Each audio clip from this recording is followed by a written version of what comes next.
Episode 44 की शुरुआत एक अनोखी खामोशी से होती है।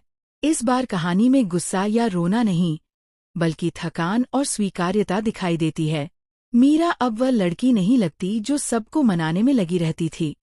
अब वह समझ गई है कि हर रिश्ता बातों से नहीं, समय और सच्चाई से चलता है। सुबह के दृश्य में मीरा अपनी बालकनी में खड़ी है। सूरज की रोशनी उसके चेहरे पर पड़ रही है और उसके हाथ में एक कप चाय है। वह सोचती है कि शायद अब वक्त आ गया है कि वो अपने दिल को सुलह करना सिखाए। उधर अरुण एकदम उलझा हुआ दिखता है। उसने रात भर नींद नहीं ली। उसके कमरे में फैली फाइलें, बिखरी हुई कुर्सियां और उसका अधखुला लैपटॉप सब उसकी बेचैनी का सबूत हैं। वह खुद से कहता है, मीरा मुझसे नाराज है, लेकिन शायद वो मुझसे नफरत नहीं करती।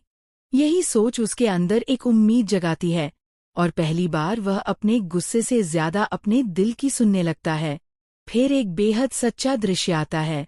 मीरा अपने ऑफिस में अपने नए प्रोजेक्ट की मीटिंग ले रही होती है। सबके सामने वह बहुत मजबूत दिखती है, पर कैमरा जैसे ही उसकी आंखों पर टिकता है, वहां एक हल्की सी उदासी दिखती है। बाहर से आत्मविश्वास, भीतर से टूटन। यही मीरा का असली चेहरा है। उसके सहकर्मी राघव उसकी तारीफ करते हैं, लेकिन वह सिर्फ मुस्कुराकर रह जाती है, क्योंकि वह जानती है कि कुछ तारीफें भी दिल के खालीपन को नहीं भर सकती। दोपहर में एक छोटा सा मोड़ आता है। अरुण मीरा के ऑफिस पहुंचता है, पर अंदर नहीं जाता। वह बस गेट के बाहर खड़ा होकर उसे बाहर आते देखता है। वह कुछ कहना चाहता है, पर उसकी हिम्मत जवाब दे देती है। मीरा उसकी झलक महसूस करती है, जैसे कोई अनकही उपस्थिति उसके आसपास घूम रही हो। वह एक पल को मुड़ती है, पर अरुण तब तक जा चुका होता है। यह दृश्य बिना किसी संवाद के भी बहुत गहरा असर छोड़ जाता है। फिर एपिसोड की रफ्तार धीमी होती है और भावनाओं की गहराई बढ़ती है। शाम का समय है और बारिश की बूंदें गिरने लगी हैं। मीरा घर लौटते वक्त गाड़ी रोकती है और बरसात में कुछ पल के लिए खड़ी रहती है। उसे याद आता है कि अरुण को बारिश कितनी पसंद थी। वह मुस्कुराती है, फिर उसकी मुस्कान एक आह में बदल जाती है। उसी पल उसका फोन बजता है। स्क्रीन पर अरुण का नाम आता है।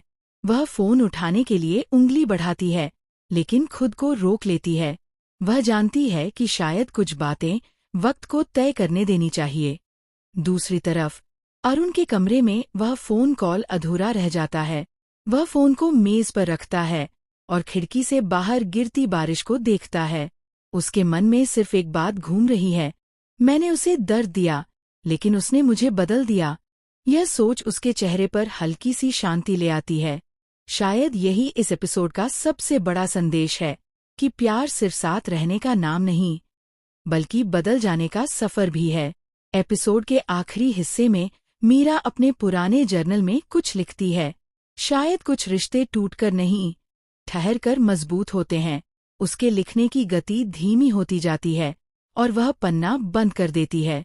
तभी बिजली चमकती है और उसकी खिड़की पर हवा से एक पुराना फोटो गिरता है। वह फोटो जिसमें वह और अरुण मुस्कुरा रहे हैं। वह उसे उठाती है, हल्के से मुस्कुराती है और कहती है, अब भी मुस्कान वही है, बस वक्त बदल गया है। कैमरा धीरे धीरे पीछे जाता है और बैकग्राउंड में वही थीम सॉन्ग बजता है। प्यार से बंधे रिश्ते वक्त के साथ भी निभते हैं। समीक्षा सीधी, बिना बिंदुओं के। एपिसोड 44 भावनाओं से भरा, लेकिन बेहद शांत और परिपक्व है। इसमें न चीखें हैं, न ऊंचे संवाद, बस एहसास है जो हर दर्शक को अपने अनुभवों की याद दिलाते हैं। अविनाश मिश्रा ने अरुण को एक ऐसे व्यक्ति की तरह निभाया है जो खुद से जूझ रहा है, जबकि श्रद्धा ने मीरा को गहराई से जिया है। उसकी आंखों में तन्हाई और ताकत दोनों हैं। इस एपिसोड का अर्थ यही है कि सच्चा प्यार वही है जो बदलते हालातों के बावजूद अपने एहसास को जिंदा रखता है। दूरियां चाहे जितनी हों, अगर दिल सच्चा है तो रिश्ता कभी खत्म नहीं होता, बस कुछ वक्त के लिए रुक जाता है, ताकि दो लोग फिर से खुद को समझ सकें।